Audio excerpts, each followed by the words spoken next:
Okay, तो orthopaedic disease series में अब जो हमारा नेक्स्ट टॉपिक ऑफ डिस्कशन है वो है lordosis.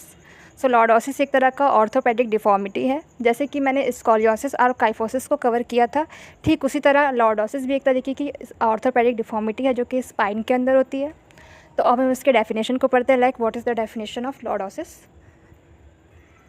So lordosis, also known as swayback, is a condition in which the spine in the lower back has an excessive curvature. So scoliosis और kyphosis में क्या होता था कि जो हमारे स्पाइन थे उसका जो कर्वेचर था वो तो आउटवर्ड हो जाता था या तो एस शेप्ड हो जाता था। But in the case of lordosis there is an excessive curvature in the lower back as well as in cervical reason.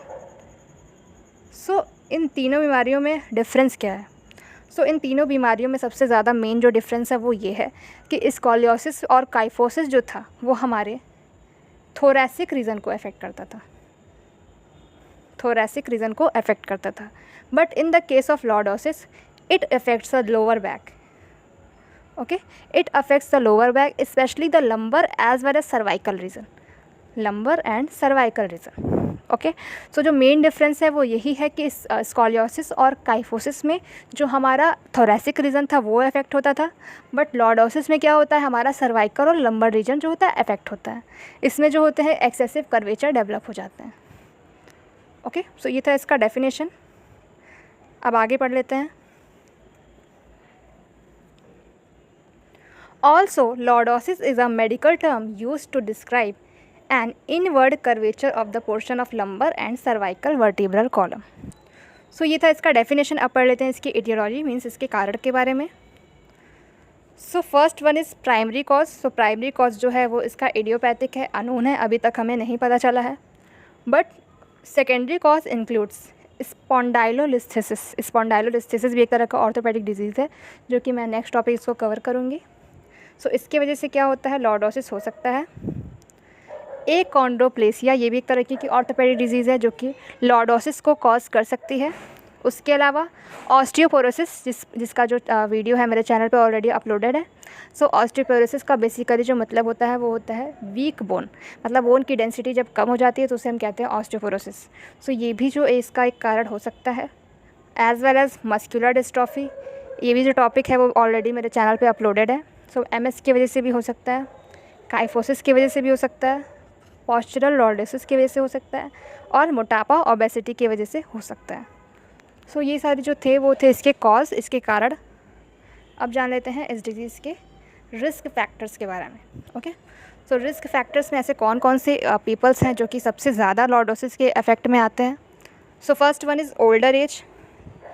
तो ओल्डर एज की पीपल सबसे ज़्यादा रिस्क फैक्टर्स उनको होता है, सबसे ज़्यादा रिस्क में रहते हैं कि उनको लॉर्डोसिस हो सकता है।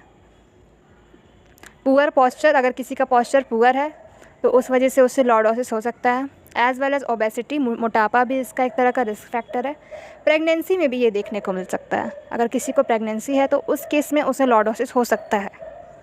जान लेते हैं इसके टाइप्स के बारे में। सो first one is cervical lordosis and second one is lumbar lordosis. So cervical lordosis में क्या होगा, जो सर्वाइकल रीजन होगा उसमें इफेक्ट देखने को मिलेगा, और लंबर लॉर्डोसिस में लंबर रीजन में जो होगा इफेक्ट देखने को मिलेगा। अब जान लेते हैं इसके साइन और सिम्टम्स के बारे में। Like what is the sign and symptoms of lordosis? So first one is mild lower back pain. बहुत ही माइल्ड लोअर बैक में पेन देखने को मिलता है, नंबनेस देखने को मिलती है, झंझनाहट देखने को मिलता है, इलेक्ट्रिक शॉक लाइक पेन देखने को मिलता है। जैसे ऐसा पेन होता है जैसे कि इलेक्ट्रिक शॉक लग रहा है, वैसे ही फीलिंग वाला पेन होता है इस डिजीज़ में।